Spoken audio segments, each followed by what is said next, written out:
हे कृष्ण दोस्तों, आपका स्वागत है आपके अपने यूट्यूब चैनल स्टडी जोन में। तो आज का हमारा टॉपिक है स्फोटवाद। तो चलिए शुरू करते हैं। स्फोटवाद व्याकरण शास्त्र का एक महत्वपूर्ण अति प्रसिद्ध तत्व है। यह संस्कृत व्याकरणों की आधुनिक भाषा विज्ञान की एक महत्वपूर्ण उपलब्धि है। स्फोटवाद का उद्भव कब हुआ, इस विषय में निश्चित रूप से कुछ नहीं कहा जा सकता है। स्फोटवाद का प्रथम प्रयोग पतंजलि ने अपने महाभाष्य में किया। इस सिद्धांत का व्यवस्थित रूप भर्तृहरि के वाक्य पदीय में उपलब्ध होता है।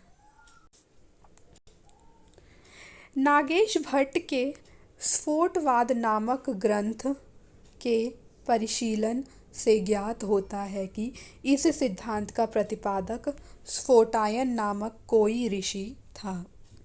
पाणिनि ने भी अपनी अष्टाध्यायी में इसका उल्लेख किया है। अवर स्फोटायनस्य। स्फोट का अर्थ है स्फुटित होना या फूटना। स्फुटित होना या फूटना स्फोट का अर्थ होता है। शब्द तत्व का ही दूसरा नाम व्याकरण शास्त्र में स्फोट कहा गया है।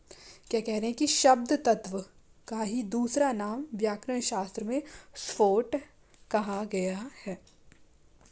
स्फोटायन नामक आचार्य ने यह सिद्धांत दिया।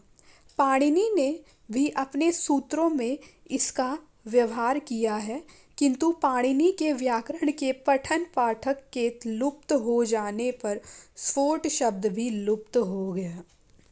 पाणिनि ने स्फोट को नित्य और व्यापक माना है। पाणिनि स्फोट को नित्य और व्यापक मानते हैं।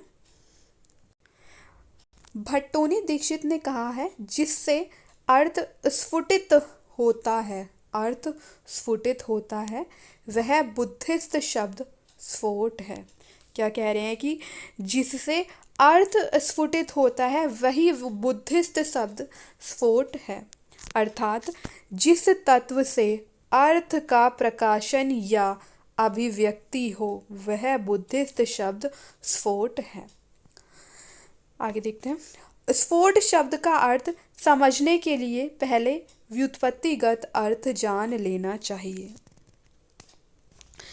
स्फुट विकासे धातु से घन प्रत्यय करने पर स्फोट शब्द निष्पन्न होता है। इसका मूल अर्थ विकास है।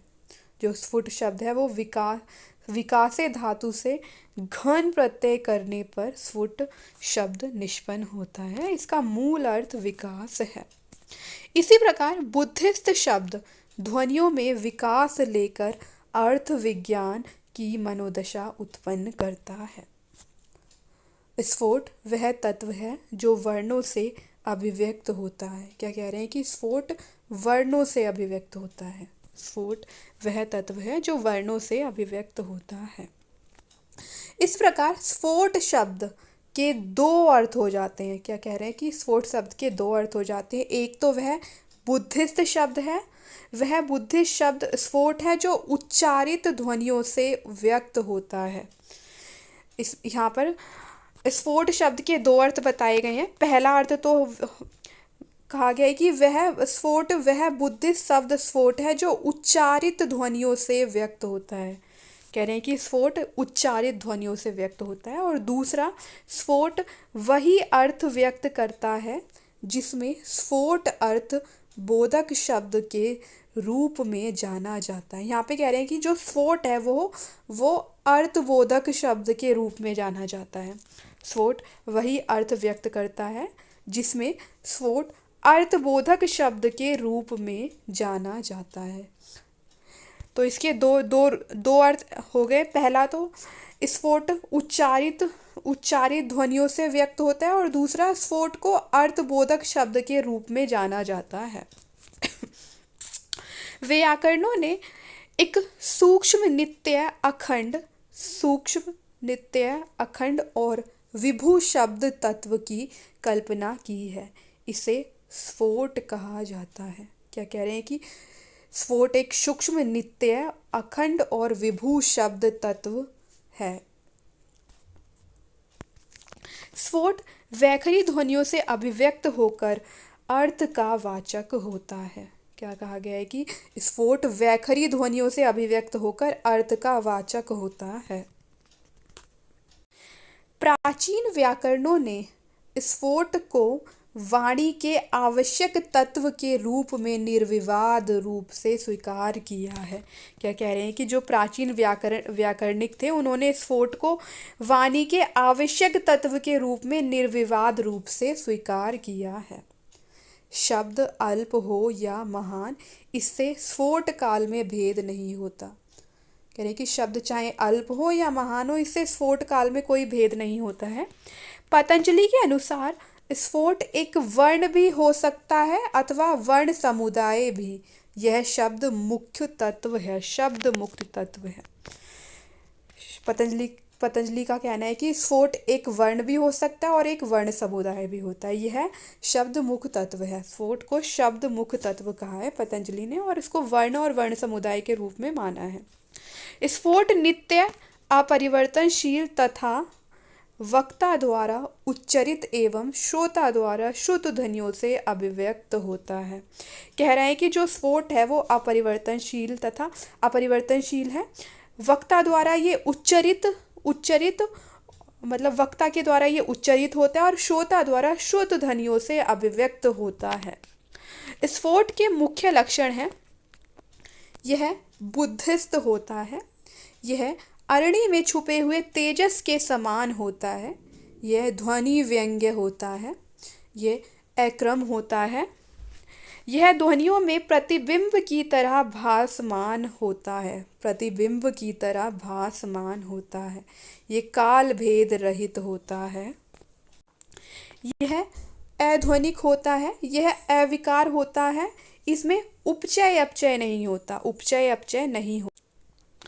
आगे कह रहे हैं कि स्फोट एक बौद्ध पदार्थ है। क्या कहा है कि जो स्फोट है वो एक बौद्ध पदार्थ है और वाचकता इसका लक्षण है। स्फोट स्वयं श्रवणीय नहीं है अपितु श्रवणोत्तर है, श्रवणोत्तर प्रतीति है।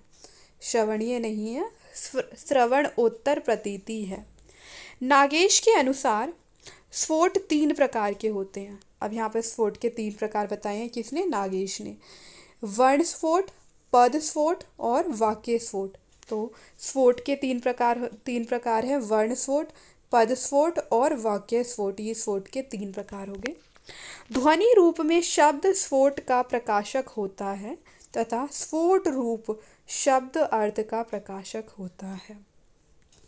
इसमें क्या कहा गया है कि जो शब्द है वह ध्वनि के रूप में स्फोट का प्रकाशक होता है और स्फोट रूप में शब्द अर्थ का प्रकाशक होता है। तो अब यहाँ पर निष्कर्ष निकलता है कि इस प्रकार स्फोट सिद्धांत व्याकरणों का वैशिष्ट्य है। अर्थ विषयक समस्या के समाधान में स्फोट का महत्व है। स्फोट ध्वनियों का बुद्धिस्त रूप है। स्फोट ध्वनियों का बुद्धिस्त रूप है।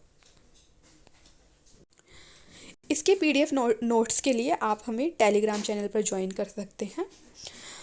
चैनल का लिंक आपको नीचे डिस्क्रिप्शन बॉक्स में मिल जाएगा। तो लाइक करें, शेयर करें और हमारे चैनल को सब्सक्राइब करें। Thanks for watching.